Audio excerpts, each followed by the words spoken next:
तो नमस्कार दोस्तों, तो आज मैं मलाई लड्डू बना रही हूँ। तो ये मैं फ़र्स्ट टाइम बना रही हूँ और देखने से बिल्कुल भी नहीं लग रहा है कि मैंने फ़र्स्ट टाइम बनाए हैं। बहुत ही परफेक्ट बने थे। तो चलिए बनाना शुरू करते हैं। तो इसके लिए मैंने 2 लीटर दूध लिया था। तो 2 लीटर दूध में मैं 1 लीटर दूध जो है वो एक भगोने में निकाल दूँगी और 1 लीटर दूध को हमें वैसे ही रख देना है। इसका यूज़ हम आगे करेंगे। यहाँ पे मुझे थोड़ा कम लग रहा है तो मैं थोड़ा और डाल रही हूँ। यहाँ पे हमने 1 लीटर दूध जो है वो ले लिया है और 1 लीटर दूध को हम साइड में रख देंगे।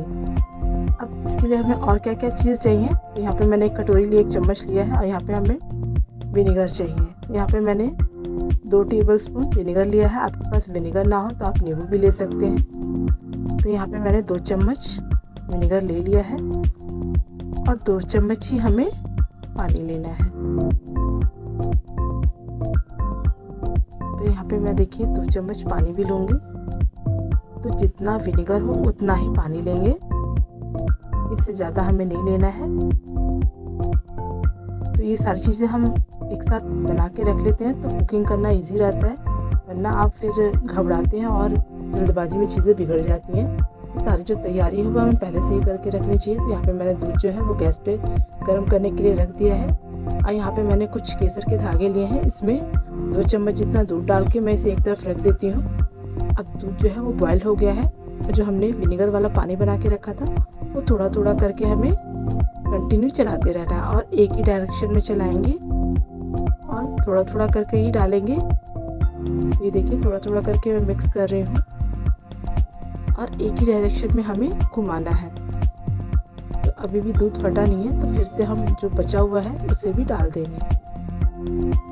तो ये फिर से मैंने डाला है और इसे कंटिन्यू चलाएंगे। तो चलाते चलाते ये देखिए छेना जो है वो अलग हो गया है और पानी भी अलग हो गया है। तो यहाँ पे ये सारी चीज़ें आपको गैस की फ्लेम बंद करके ही करनी है।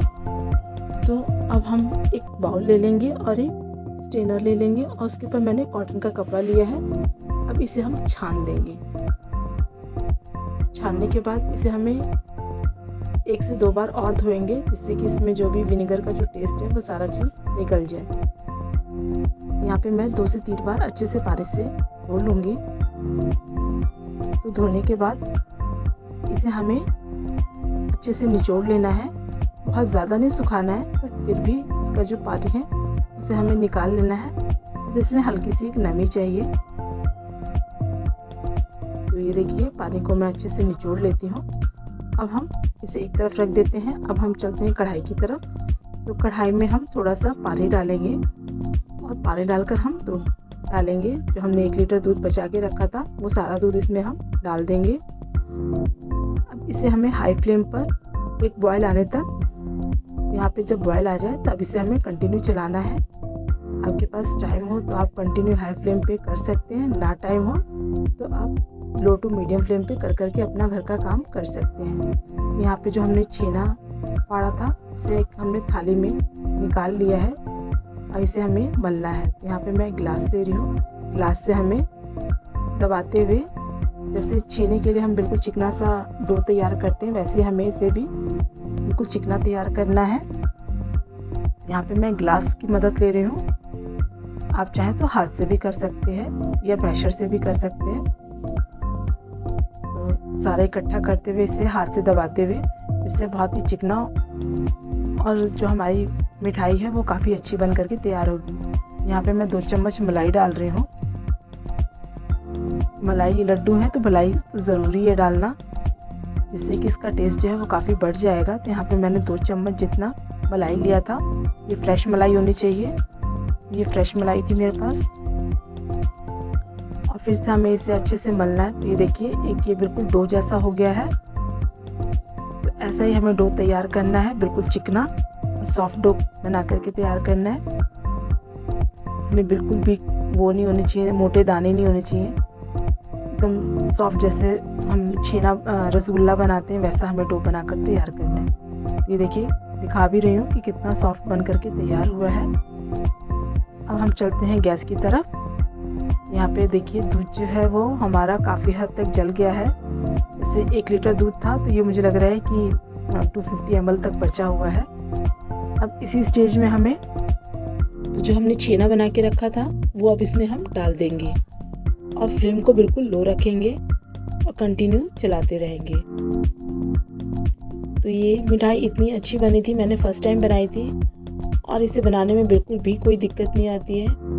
और इस टाइम जो है मार्केट में काफ़ी मिलावट वाली मिठाइयाँ मिलती हैं, ख़ासतौर से जब फेस्टिवल्स होते हैं उसमें तो ख़ासतौर से बहुत मिलावट मिलता है। तो मुझे तो लगता है कि हर किसी को घर पे ही मिठाई बना करके ट्राई करनी चाहिए, और कैसे ही बनेगी तो घर की कितनी भी है तो वो शुद्ध चीज़ है।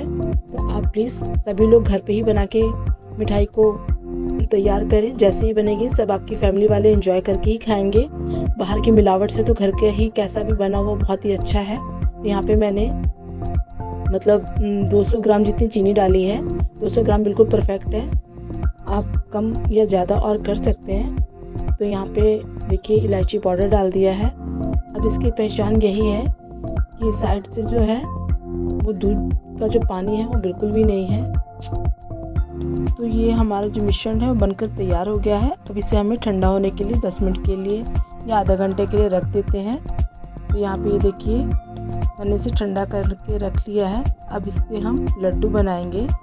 यहाँ पे मैंने एक चम्मच लिया है। इससे क्या होता है कि एक बराबर ही लड्डू बन करके तैयार होते हैं। यहाँ पे हम सारे लड्डू ऐसे ही बना लेंगे। अब बड़े या छोटे जैसे भी आपको पसंद हो आप वैसे बना सकते हैं। यहाँ पे मैं सारे लड्डू एक शेप में बना के तैयार कर लूँगी।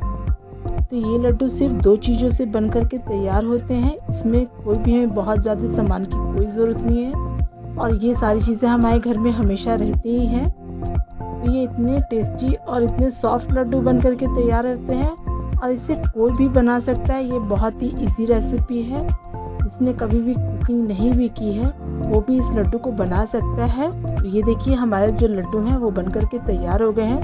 जो हमने केसर वाला दूध बना कर रखा था, तो ये देखिए कितना अच्छा लग रहा है। इससे हमने इसे गार्निश कर दिया है।